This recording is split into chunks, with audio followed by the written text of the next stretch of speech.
Thank you, thank you. I appreciate you. Thank you. Yes, I was correct. A couple of days ago, I put out this video talking about GTA 6 and specifically its multiplayer. And literally 1 day later, it's basically been confirmed. You should honestly call me an insider at this point. What? You can't make this up.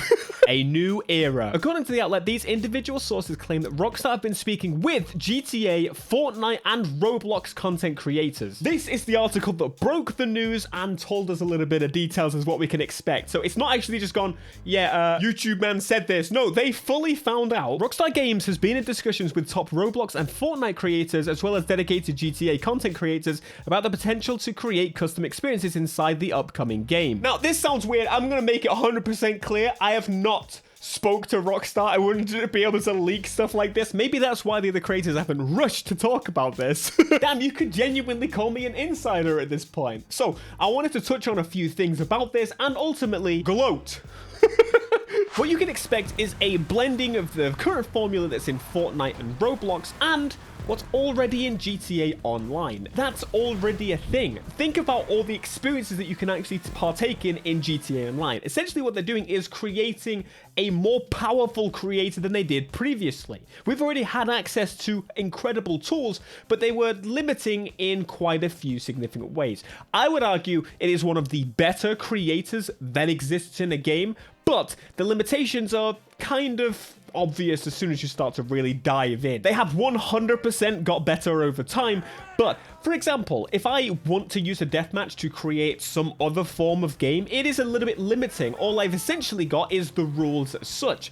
I can set the amount of deaths before it's over, or the time, or I can make it like a one death situation. But I can't say everyone in this team has to be in a car, everyone in this team has to be in a helicopter. For example, what birthed the RPGs versus Insurgents, something like that could be created much more simply and then adjusted, innovated on, changed. We could start somewhere basic like this, but of course what people are most excited about is the GTA RPs and the Cops and Robbers servers and the dedicated drift and race servers and so on and so on. There's a hell of a lot more you can do, but basically at a base level, everyone should be able to create a hell of a lot more stuff, and that should have been a pretty duh moment nonetheless. Pretty much every single GTA video you ever see, ever watch right now is usually with mods and they just do some weird stuff, but essentially they change the whole game in a way. If it's racing, it's usually the sky racing, and then they do the swaps of the vehicles, so all of a sudden you're in this car or this car, maybe it's randomized. I cannot get into a normal damn deathmatch. Any deathmatch has bloody stuff floating in the air and all this nonsense,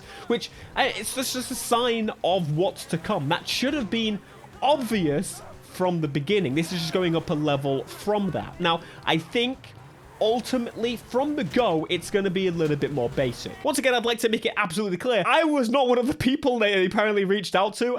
They might have just pulled it out their ass. I feel like there is a potential path that this is just a load of waffle and they saw my video and thought, this is a good idea. Let's adjust it slightly. I heard some articles mention about how they were talking about to the creators of, not like actual YouTube creators, but the creators of those games, those platforms, those metaverses, but it seems to be a bit construed and mixed. So this is ultimately either just they're talking out their ass, or I just uncovered some dirty secret and they just thought, oh, we gotta run with it. It's really weird that I've just never had something confirmed like so quickly, so shortly after. But what I wanted to do is give you a bit of an example as to what I imagine this system is going to be like. So, of course, you're gonna have the single player element as we usually do, and the multiplayer element. And I think this time, this might actually be where the split is. You see, the problem is with the actual lore-based GTA Online, I feel like these sky races and things like that are just a little bit crazy sometimes, and especially if we're gonna go the route of having like the 5M experiences where it's a fully, completely different experience, completely separate. It wouldn't surprise me if we just have 3 doors opposed to 2 doors. Now, I think there could be some feedback between them. It's a little bit complicated as to whether, say, just the normal GTA races that earn you money Are they going to earn you money in the multiplayer? But then what about another game, like a complete change of like DayZ or a complete change of GTA roleplay? This is where it gets a little bit more complicated. So they may actually just kind of have a twofold system, because I would hate for them to fully rip it off. So me doing street races in GTA Online, the metaverse one, just doesn't feed back at all any money, any progress. And what am I expected to do? Just missions? It's a little bit limiting in that way. So that's something for them to figure out. I'm not in the games. I'm not getting paid. So if I'm on payroll, then I can help suggest. But that's my 2 cents there. But you're probably going to see something that's just like Fortnite, but you're going to have very, very mixed experiences that just look like you can do anything in this game, and it's properly exciting. It just takes it to a whole new level that ultimately is not possible in the current state. Should have been obvious to everyone for a long time, but here I am, Need for Speed race car man YouTuber, saying that GTA, by the way, my first video was actually GTA on this channel, fun fact, has said the obvious, and everyone's like, this is the best thing ever. Maybe I don't.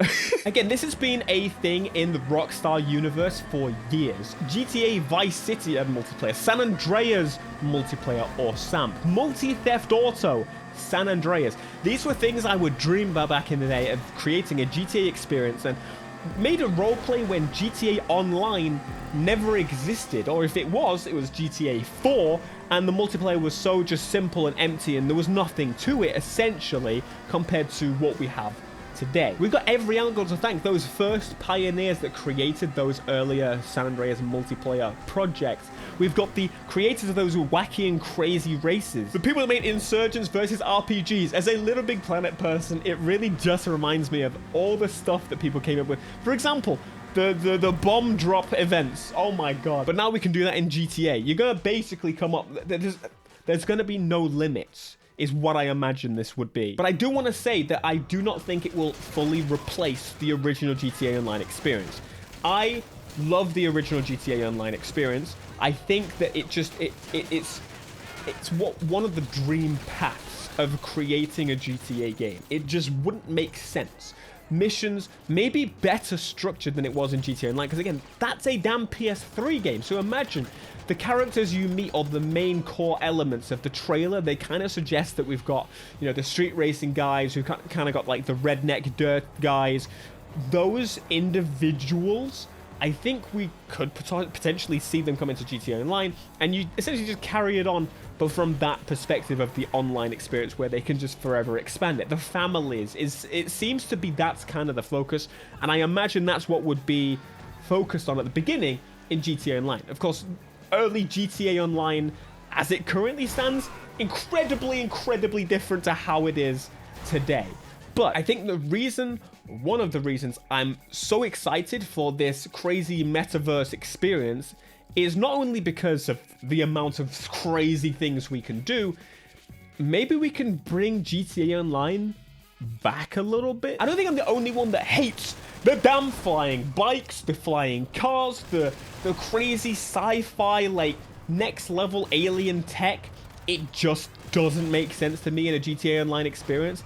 I get that it was in the single player, the railgun and the aliens and things like that, but that was quite a different thing. It was a dream. Michael was dreaming, and I get if that situation were in GTA Online, it would make a little bit more sense, but I think those worlds don't collide. I love Saints Row. I didn't like when it went crazy, Saints Row 3 onwards, personally. I mean, 3 I enjoyed, but as they progressed through that, less and less with each game. That's one of the main reasons I'm probably one of the only few people that liked the other Saints Row, the newest Saints Row that came out that, you know, failed. Although it was a little cringe, overall, the bits that were enjoyable, it kept a quite realistic tone, down to earth. I mean, it starts the game you being buried alive, a la Saints Row 2. So if they manage to reel back the insanity, they can let other people, and even Rockstar themselves, do the insanity in these other smaller experiences. If anyone has the ability to segregate an audience across thousands of different game types, it's gonna be Rockstar, especially when you start to consider, okay, if people want to start like cheating money and having access to all the things and so on, to alleviate that, why not actually just let them build an experience where they can do whatever the hell they want to do? That way, Why bother cheating in the normal experience? Just like in the creator right now, I can go around and I can place all the vehicles that I don't have access to. And hell, in my server, I could make it so all of them are high performance upgrades. Whereas in my normal GTA Online experience that maybe gets fed money from that other experience, well, I can then go out and be real and damn, let's just call it like GTA Arcade. Why am I not in game? I mean, I am in game dev, but like you can just take that for free, Rockstar. You're welcome, you know. So the advantage of going crazy and the advantage of being real and proper and no flying rubbish, just down to earth GTA with some little wacky bits in there, because that's what GTA is all about. Final topic, because I have thought about this a little bit more. Monetization, we've got Shark Cards and GTA Plus. That's something I just completely forgot about to mention in the previous piece. GTA Plus is a monthly subscription. Shark Cards are where you just buy cash to basically speed up the process in the normal GTA Online experience to buy new cars and houses and things like that. Now, those two things are definitely not going away. I expect them fully available and in the game day one, unlike the previous. I get it, that's just the new norm for games like this, but if they're going to go so crazy with the expansion of the multiplayer experiences, how are they going to monetize those things? Now, I don't think that Rockstar would lock away the ability to play these games in GTA Plus. I think that's a really dumb idea.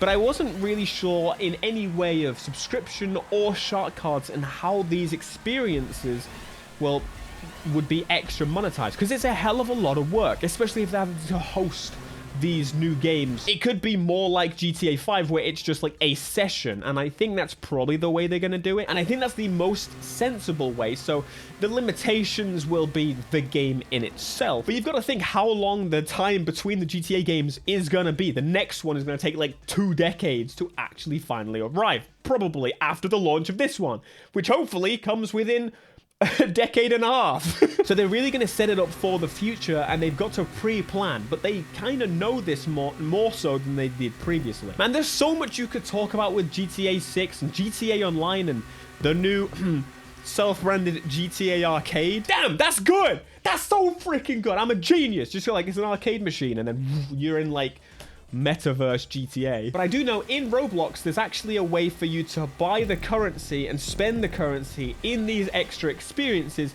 to actually just play the game. Some servers make you pay real money for some cars, and then some cars are free. The revenue split is between the creator and Rockstar, so that's pretty insane. But then if you're doing licensed cars, for example, which it's a possibility I've seen in like Roblox that people are saying, I don't know if this is true or not, but it seems like the car manufacturers actually are licensed to these games within Roblox so that they get a cut, and that's crazy to me.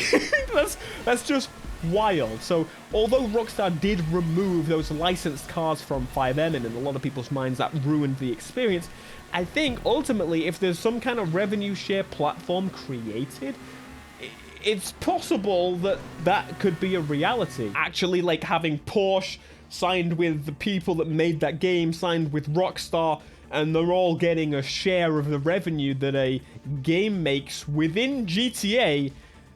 It's kind of a win for everybody except the people that have to pay 50 quid for a car like a mobile game. This is just my thoughts going wild now. I could keep going on and on about this. Ultimately, I am more excited about this than I am anything else in the foreseeable future. And I think bringing it down to reality, I think this is going to happen, but I think in steps. I think we're going to get the framework, and I think ultimately GTA Online will definitely launch before the equivalent GTA Arcade type situation. But anyway, if you wanted all my thoughts as to what we've got so far, I think that's that. And maybe we'll hear about this in like a GTA Online trailer sometime soon, Rockstar. That would be nice. Do you remember when the GTA Online trailer dropped? Damn! I'm showing my age. The game's only 13. Damn! Alright, if you didn't see the previous video talking about this topic and a couple of other points, you should probably check it right here. It's a good video.